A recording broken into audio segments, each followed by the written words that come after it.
Hello, my name is Manu, and today I wanted to tell you the story of how a bunch of people in my community did something truly extraordinary.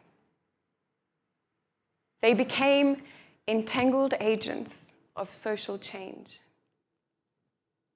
A few years ago, I was working as the food gardener at my local co-op when I was approached by 77-year-old Sylvia.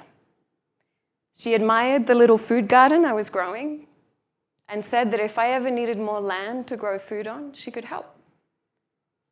Her 5-acre property nearby had a disused early 20th century tennis court that she always dreamed would one day be transformed into a food garden.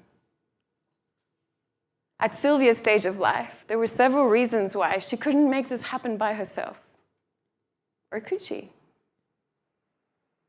Meanwhile, Sylvia visited the co-op regularly and always came to say hello to me, and we became friends.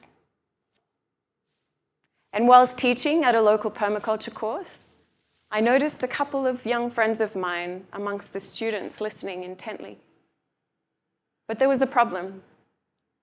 The land restoration tools and techniques that they were learning about were difficult to put into practice, as access to land was so prohibitively expensive and felt so out of reach to them and to other young people their age.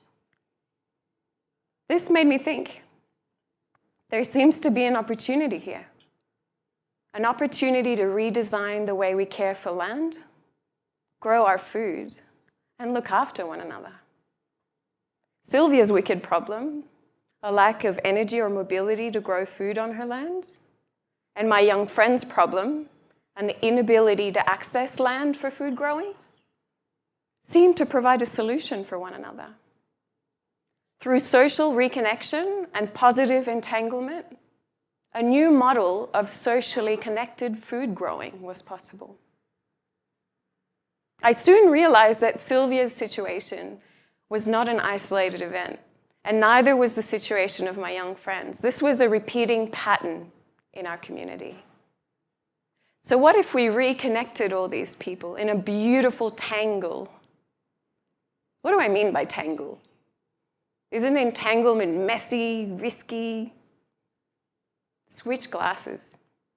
Through a different set of lenses, entanglement is strong, resilient, and beautiful.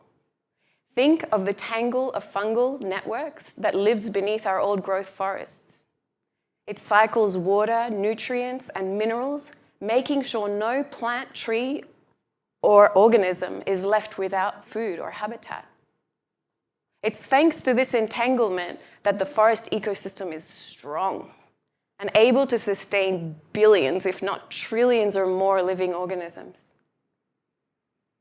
Think of fabric. An interwoven tangle is what makes fabric strong and able to provide shelter, warmth, and protection. What if we could transpose these ideas to our social systems, reweaving our social fabric, reconnecting ourselves to Earth, to one another, and to how we feed and nourish ourselves? Strong, positive social entanglement is not a new concept. It's alive and strong in First Nations cultures, First Nations communities, and displaced communities worldwide. It played a big role in helping people survive the horrors, trauma, and destruction of colonization and war. And so we started the tangle. Residents in categories at risk of social isolation put forward their unused land, and a team of young people started transforming it into regenerative market gardens. Fast forward to today, and our social enterprise, Farm It Forward, has grown over 25.5 tons of fresh food for our community. It's improved the lives of hundreds of locals through a myriad of positive ripple effects and inspired many to start chapters in their local areas. All thanks to mutual trust, cooperation, and positive entanglement. I recently came across the work of Professor Karen O'Brien at the University of Oslo. She first introduced me to the concept of quantum social change. Quantum social change, she says, doesn't require us to wait for some remarkable leader or hero to introduce solutions that will save us. It enables each of us to act right now within our own dynamic context and spheres of influence to generate new patterns and relationships. Awakening to our inner, innate sense of mattering brings us back to life.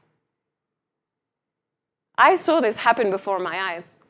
I see it every day with Farm It Forward, in our residents, in our young growers, in our volunteers, all radiating a sense of purpose, connectedness, and innate mattering as entangled agents of social change. So the moral of this story, you matter. What you do matters. The relationships and the communities you form matter. Small, collective actions moving through communities in fractal patterns, they have the power to generate near instant positive change and social transformation. A study involving 300,000 individuals found that socially isolated people are 50% more likely to die premature death than their socially connected counterparts. Perceived loneliness and social isolation are leading causes of anxiety and depression. So it's important for our physical and our mental health to participate and to include people.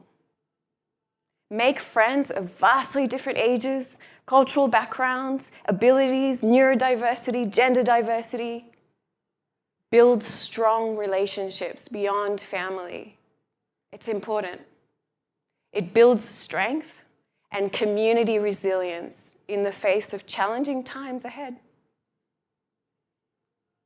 I know it can be a little scary, and it's not always easy, but trust me, the benefits far outweigh that slight discomfort that may arise when you come to realize that you are just another me, and I am another you. We need to remember this now more than ever, and we need you to join in. We cannot do this without you. You really matter. Thank you.